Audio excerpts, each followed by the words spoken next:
When God's people stopped rebuilding God's temple, God sent prophets to give his people a message. Zechariah was one of the prophets who told the people what God said. This was God's message: "Return to me, and I will return to you." God reminded the people about their parents and grandparents and great-grandparents. The prophets told them to stop sinning, but they did not listen. So God had punished the people for their sin. "Don't be like them," God said. One night, God gave Zechariah some messages through visions. Zechariah saw 8 visions. Each was a different message from God about something that was going to happen.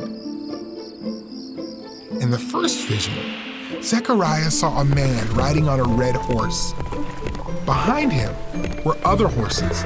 They had been patrolling the earth. Everything was calm and quiet, but soon the Lord would punish his enemies. The Lord's house would be rebuilt, and his cities would be blessed again. In the second vision, Zechariah saw 4 horns. These stood for Israel's enemies.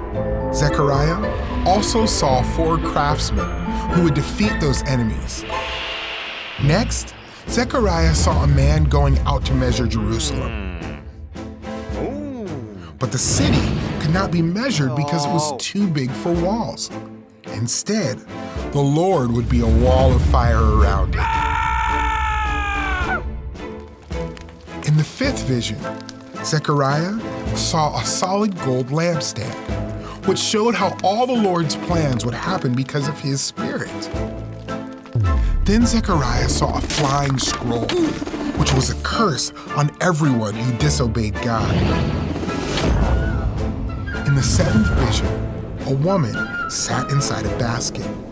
She represented the wickedness of those who worship false gods. She was lifted up and taken back to Babylon. In the 8th vision, Zechariah saw 4 chariots.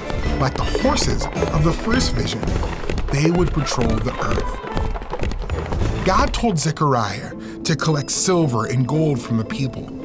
"Use the gold and silver to make crowns," he said, "and place them on the head of Joshua, the high priest." Joshua's crowns meant that a special king was coming to bring peace for everyone.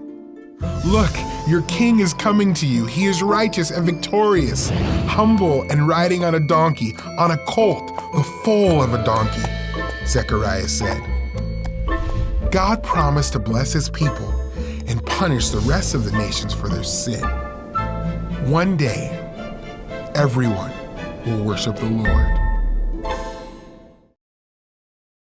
God was going to help his people and give them a different kind of king. Jesus is the king who came and rode humbly on a donkey, just as Zechariah said. Because Zechariah's prophecy came true in Jesus, we can have hope and forgiveness of sins when we trust in Jesus.